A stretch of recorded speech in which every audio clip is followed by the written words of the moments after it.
चलिए स्टूडेंट्स, ये भी क्वेश्चन को सॉल्व करते हैं जो क्वेश्चन काफ़ी मस्त है।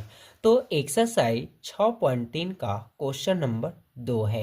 आकृति 6.35 में देखिए इसकी आकृति दे चुका है। ठीक है, त्रिभुज ODC समरूप त्रिभुज OBA है, यानी ये समरूप है। ठीक है, कोण BOC की वैल्यू 125 डिग्री और कोण CDO की वैल्यू 70 डिग्री है। तो किन की वैल्यू ज्ञात करना है? कोण DOC और कोण DCO और कोण OAB की वैल्यू ज्ञात कीजिए। ठीक है, तो बहुत काफ़ी इजी से सॉल्व करेंगे विद्यार्थी। तो सबसे पहले जो जो मान दिया है उसका हम लोग ध्यान में रखेंगे। तो देखिए BOC की वैल्यू जो है 125 डिग्री, BOC यानी B से दूरी O और O से लेकर C तक की ये वैल्यू जो है 125 डिग्री है, यानी इस एंगल का मान 125 है। ठीक है, तो विद्यार्थी ये देखिए एक सरल रेखा है, ये भी सरल है, पर यहाँ पर ध्यान रखना है ये सरल रेखा में देखिए इसका माप 125 है। तो विद्यार्थी हम लोग जानते हैं, जस्ट ऐसा ही फिगर यहाँ बनाते हैं। ठीक है, ये रेखा हो गया और इस रेखा पर मान जो बिंदु का मान होता है 180 डिग्री होता है। तो यहाँ पर जो मान होता है इसका वैल्यू 180 डिग्री होता है। जो इसमें से कोण की वैल्यू एक का माप 125 डिग्री दिया है और इस माप का माप दिया नहीं है। ठीक है, तो ये माप ज्ञात करना है। तो पता है विद्यार्थी इस वैल्यू का जो मान होता है 180 डिग्री और ये पूरा जो राउंड लगा दे वृत्त यानी सर्कल आकार का, तो इसकी वैल्यू 360 होता है। तो ये लाइन को अगर हटाते तो इसका माप कितना होता है 180। तो एक कोण का मान 125 है, तो नेक्स्ट कोण का मान पता चल जाएगा, क्योंकि ये इसमें से माइनस करेंगे तो ये मान पता चल जाएगा। तो ध्यान रखना विद्यार्थी, अगर इसमें से एक लाइन और आता है तो याद रखना 1 2 3 तीन कोणों का योग 180 होगा, परंतु इस फिगर में दो कोण दिया है, ये देखिए ये कोण और ये। ठीक है, तो यहाँ पर देखिए विद्यार्थी आसान हो गया ज्ञात करना मान। देखिए यहाँ से यहाँ तक की दूरी का वैल्यू जो एंगल है 180 डिग्री है। ठीक है, ये एंगल को दो भागों में बांटा है। कितने भागों में बांटा है? दो। ये लाइन जो है दो भागों में बांट दिया है।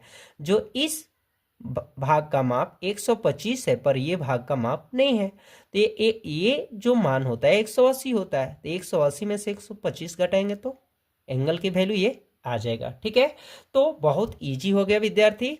तो सबसे पहले हम लोग लिखेंगे हल और हल के बाद लिखेंगे दिया है। तो देखिए क्या दिया है। तो सबसे पहले हमें यह दिया है कि त्रिभुज ODC समरूप त्रिभुज OBA है। ठीक है, जिसमें एंगल BOC 125 डिग्री, कोण CDO एंगल की वैल्यू 70 डिग्री है। ठीक है, तो हम जानेंगे विद्यार्थी ये लाइन का वैल्यू 180 होता है। तो ये जो भाग है 180 डिग्री को दो भागों में बांटा है। तो पहला भाग का नाम लिखिए। तो पहला भाग का नाम लिखेंगे कोण BOC, कोण BOC प्लस दूसरा भाग यही है। तो इस भाग का नाम देखिए DOC, DOC ये एंगल है। तीन अक्षर में बीच कोण मान बीच वाला होता है। तीन अक्षर में कभी भी एंगल दर्शाएं तो बीच वाला मान होता है। तो यानी ये कोण का वैल्यू जो O है DOC का है। ठीक है, तो अगर आप चाहें कि क्या COD भी लिख सकते हैं, परंतु इसमें मान COD से नहीं दर्शाया है। ठीक है, ध्यान रखना। तो प्लस DOC बराबर 180 डिग्री। ठीक है, अब इसका मान 125 डिग्री और ये ज्ञात करना है वैल्यू एंगल। तो इसको इधर ला लेंगे, पक्ष का पक्षांतर, जो कोण DOC की वैल्यू हटाएंगे तो कितना आ जाएंगे 55 डिग्री। यहाँ तक कंप्लीट हो गया विद्यार्थी। तो देखिए इसका मान 55 डिग्री आ गया। ठीक है, अब ये मान ज्ञात करना है। कैसे जानने की ये पूछ रहा है। देखिए DCO मेन कोण C होता है, बीच वाला। तीन अक्षर में कभी रहे तो मेन बीच वाला होता है।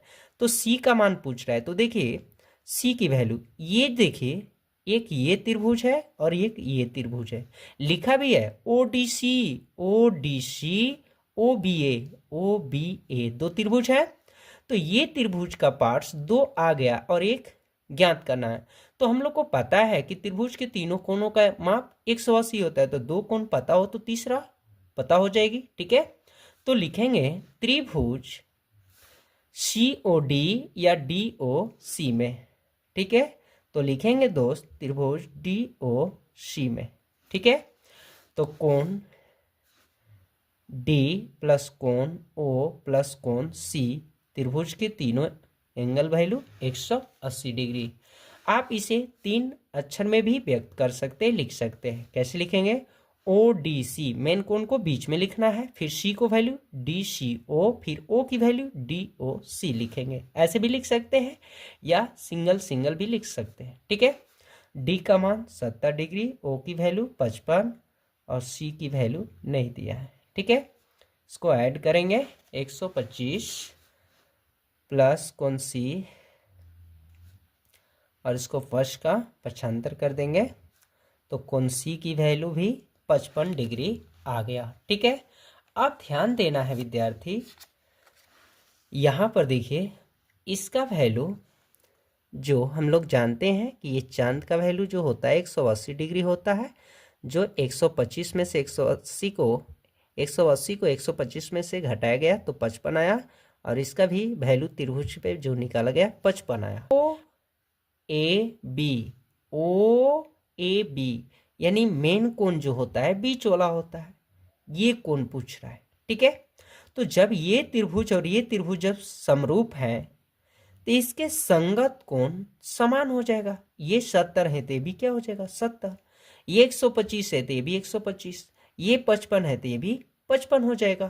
तो इस तरह भी लिख सकते हैं, कोण यहां पर लिख दे रहे हैं, कोण लिखेंगे हम लोग विद्यार्थी, कोण DCO इक्वल टू कोण OAB। क्यों बराबर है? क्योंकि त्रिभुज ODC समरूप त्रिभुज OBA है, इसलिए इक्वल है। कभी भी त्रिभुज समरूप होगा तो उसके संगत कोण भी क्या हो जाएगा समान हो जाएगा। आमने सामने के संगत कोण क्या हो जाएगा समान हो जाएगा जब समरूप रहेगा तो, और उसकी भुजा भी समान हो जाती है। ठीक है, तो बराबर कितना लिख लेंगे 55 डिग्री, या ऐसे भी हम लोग लिख सकते हैं कोण C बराबर कोण A। क्यों बराबर है? क्योंकि एकांतर कोण के वजह से, एकांतर कोण से। तो एकांतर कोण से भी देखिए प्रूव्ड हो गया, ये भी प्रूव्ड हो गया, तो कोई एक यूज करना होगा। ठीक है, तो देखिए यहाँ पर तीनों मान व्यक्त हो गया हम लोग का। तो कोण DOC बराबर 55 डिग्री, कोण DCO बराबर भी 55 डिग्री, कोण OAB बराबर भी 55 डिग्री। ये आंसर होगा। ठीक है।